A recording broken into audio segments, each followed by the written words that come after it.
Atos 21.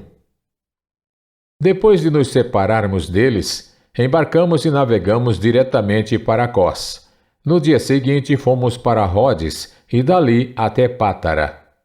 Encontrando um navio que ia fazer a travessia para a Fenícia, embarcamos nele e partimos. Depois de avistarmos Chipre e seguirmos rumo sul, navegamos para a Síria. Desembarcamos em Tiro, onde o nosso navio deveria deixar sua carga. Encontrando os discípulos dali, ficamos com eles 7 dias. Eles, pelo Espírito, recomendavam a Paulo que não fosse a Jerusalém. Mas, quando terminou o nosso tempo ali, partimos e continuamos nossa viagem. Todos os discípulos, com suas mulheres e filhos, nos acompanharam até fora da cidade e ali na praia nos ajoelhamos e oramos. Depois de nos despedirmos, embarcamos e eles voltaram para casa. Demos prosseguimento à nossa viagem, partindo de Tiro e aportamos em Ptolemaida, onde saudamos os irmãos e passamos um dia com eles. Partindo no dia seguinte, chegamos a Cesareia e ficamos na casa de Filipe, o evangelista, um dos 7. Ele tinha 4 filhas, virgens, que profetizavam. Depois de passarmos ali vários dias, desceu da Judéia um profeta chamado Ágabo. Vindo ao nosso encontro, tomou o cinto de Paulo e, amarrando as suas próprias mãos e pés, disse: Assim diz o Espírito Santo: Desta maneira, os judeus amarrarão o dono deste cinto em Jerusalém e os entregarão aos gentios. Quando ouvimos isso, nós e o povo dali rogamos a Paulo que não subisse para Jerusalém. Então Paulo respondeu: Por que vocês estão chorando e partindo o meu coração?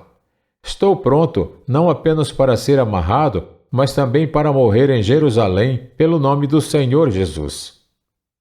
Como não pudemos dissuadi-lo, desistimos e dissemos: Seja feita a vontade do Senhor.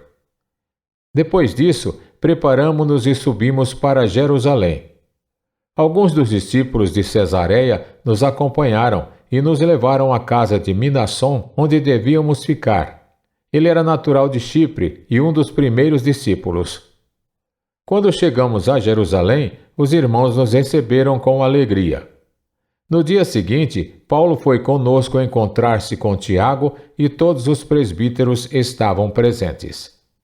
Paulo os saudou e relatou minuciosamente o que Deus havia feito entre os gentios por meio do seu ministério.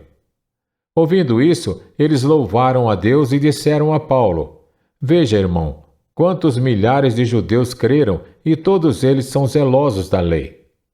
Eles foram informados de que você ensina todos os judeus que vivem entre os gentios a se afastarem de Moisés, dizendo-lhes que não circuncidem seus filhos nem vivam de acordo com os nossos costumes.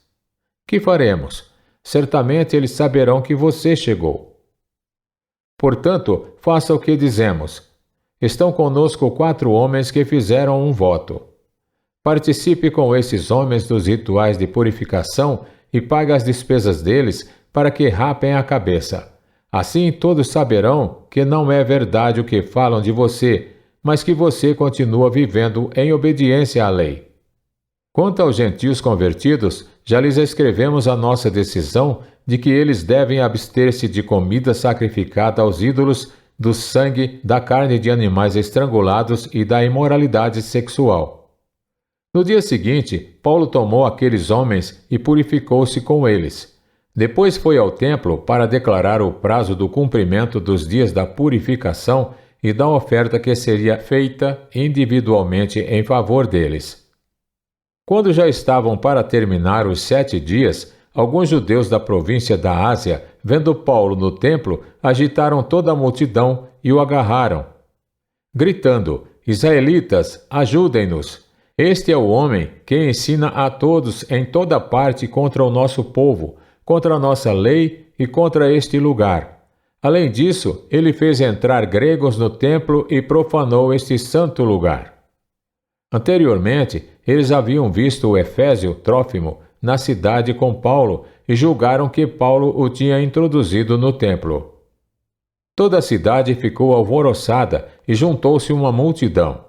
Agarrando Paulo, arrastaram-no para fora do templo e imediatamente as portas foram fechadas. Tentando eles matá-lo, chegaram notícias ao comandante das tropas romanas de que toda a cidade de Jerusalém estava em tumulto. Ele reuniu imediatamente alguns oficiais e soldados e com eles correu para o meio da multidão. Quando viram o comandante e os seus soldados, pararam de espancar Paulo. O comandante chegou, prendeu-o e ordenou que ele fosse amarrado com 2 correntes. Então perguntou quem era ele e o que tinha feito. Alguns da multidão gritavam uma coisa, outros gritavam outra.